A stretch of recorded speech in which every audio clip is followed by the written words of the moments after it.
Today, I will teach you a Japanese small habit that will make your life happier and better. Meron tayong mga kagawian na kahit maliit na bagay lang kung tutuusin, ay meron pala itong malaking epekto sa pamumuhay natin. Alamin natin kung ano ba itong habit na dapat nating i-practice sa ating everyday life. Ang regular na paglilinis ng inyong toilet. What? Siguro maraming nagulat sa inyo. Hindi ba nakakadiri yon? Makinig ka muna.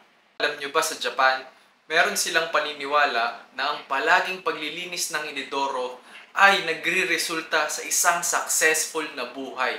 Sa katunayan nga niyan, maraming achievers sa Japan na ang habit nila ay maglinis ng inidoro, kagaya na lang ng founder ng Panasonic at ng Honda. At halos pareho sila ng sinabi na ang palagi nilang paglilinis ng toilet ay naging malaking parte at nagbigay ng malaking epekto sa kanilang success. Alam nyo ba, sa Japan, meron pa nga silang Diyos ng inidoro eh. Ang tawag sa kanya ay si Usama Myoo, na nagbibigay daw ng swerte at magandang fortune sa mga tao. So bakit nga pa napaka-importante ng habit na to sa mga Japanese? Alam nyo ba na sa mundo ng Feng Shui, ang paglilinis daw ng inidoro ay nagbibigay ng swerte sa ating mga tao. Alam nyo, maraming tao ang ayaw umawak sa inidoro, ayaw nilang linisan ito.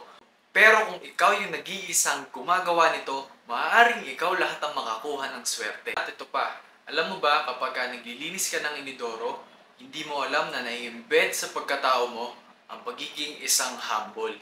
At naniniwala ako na your humbleness will reflect in your personality and it will reflect on your work. No wonder, kaya pala sinasabi ng mga kaibigan ko na nakapunta ng Japan, ang linis daw ng mga inidoro at mga CR doon. No wonder, napaka-progresibo at napaka-unlad ng bansang Japan.